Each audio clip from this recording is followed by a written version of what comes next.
Hurricane season officially kicks off Thursday. As always, there's some anticipation regarding what kind of season it will be and what people can do to protect themselves. Craig Setzer is the chief meteorologist for CBS Miami station WFOR. So Craig, NOAA is predicting an above average hurricane season with 11 to 17 tropical storms between June 1st and November 30th. Explain the science behind that. So first off, there is nothing out there right now. Atlantic is quiet, the Caribbean is quiet, Gulf of Mexico is quiet. Some of the things that NOAA looks at involve the sea surface temperatures, the ocean warmth out there, and one of the areas they look at is over here in the Atlantic that extends into the Caribbean. We think of this as the main development region because storms that develop here can get quite strong. Most storms that get strong here have the potential to impact the United States. And right now the water is slightly above normal here, so we would think of that as a favorable indication of maybe a more active hurricane season. The other big thing is what's going on in the Pacific.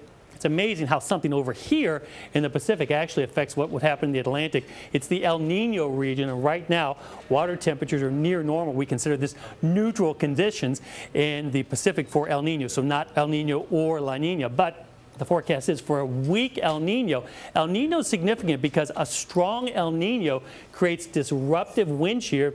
That wind shear would lower the number of hurricanes in the Atlantic. So La Nina, a busier hurricane season. El Nino, a less active hurricane season. Right now, the forecast is for a weak El Nino. Earlier in the year, the thinking was the El Nino might be stronger, but now with a weaker El Nino, could be a more active season. Elaine? Craig, the National Hurricane Center will have some new types of watches and warnings this year. What are they and how are they different?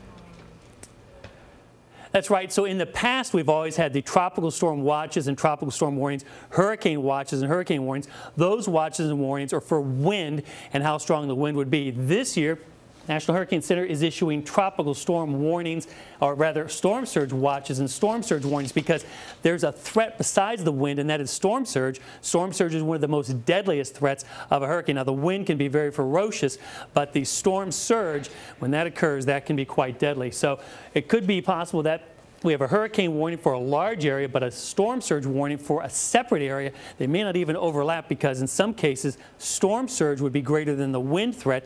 And folks, of course, always have to evacuate where there's the threat of storm surge. Elaine? All right, Craig Setzer, thanks very much.